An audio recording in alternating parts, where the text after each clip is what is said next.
Sud Radio Conseil de famille.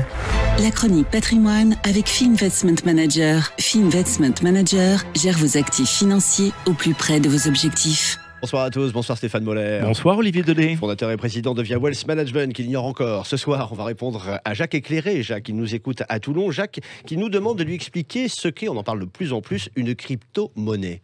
Eh bien, le Bitcoin est sans contexte la plus connue des crypto-monnaies.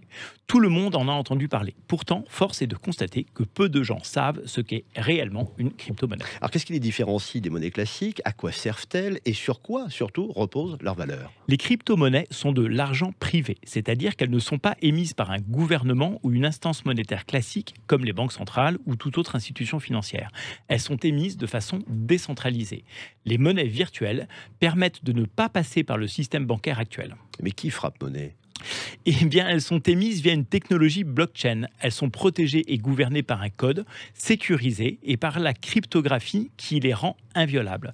Les codes sont donc inviolables et toutes les informations sont vérifiées et enregistrées dans un gigantesque livre comptable ouvert à tous.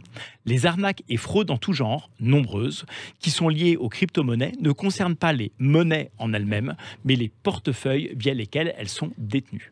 Depuis la création du Bitcoin en 2009, plus de 2000 crypto-monnaies ont été créées. Ah oui, tout de même. Mais à quoi sert une crypto-monnaie? Eh bien, les crypto-monnaies regroupent une très grande variété d'objectifs. Certaines souhaitent devenir une alternative aux monnaies réelles, permettant d'acheter des biens de consommation classiques, comme le Bitcoin. D'autres, une alternative aux capital risque. C'est dans ce cas des crypto-monnaies lancées lors des ICO, c'est-à-dire ces levées de fonds alternatives qui financent un projet par l'émission de crypto-monnaies. Les jetons ou tokens sont alors utilisés comme un moyen de financement pour développer ces projets innovants. Le plus souvent, ces jetons sont destinés à précommander un produit ou un service. Ils serviront en effet à acquérir le produit ou le service une fois que celui-ci aura été développé. Et quelle est la valeur d'une crypto-monnaie? Ce qui fait la valeur d'une crypto-monnaie, c'est avant tout sa popularité et l'usage que les gens en font. Plus les détenteurs d'une crypto-monnaie sont nombreux et plus ils se servent de leur token pour acheter des produits et services, plus cette crypto-monnaie prend de la valeur.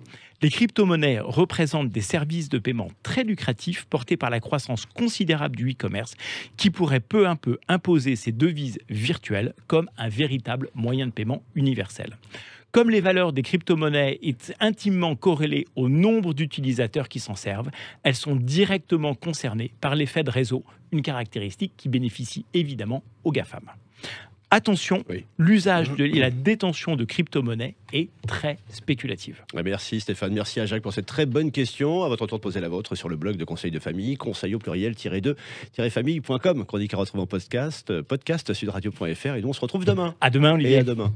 C'était Sud Radio Conseil de famille. La chronique patrimoine avec Fee Investment Manager. Fee Investment Manager gère vos actifs financiers au plus près de vos objectifs.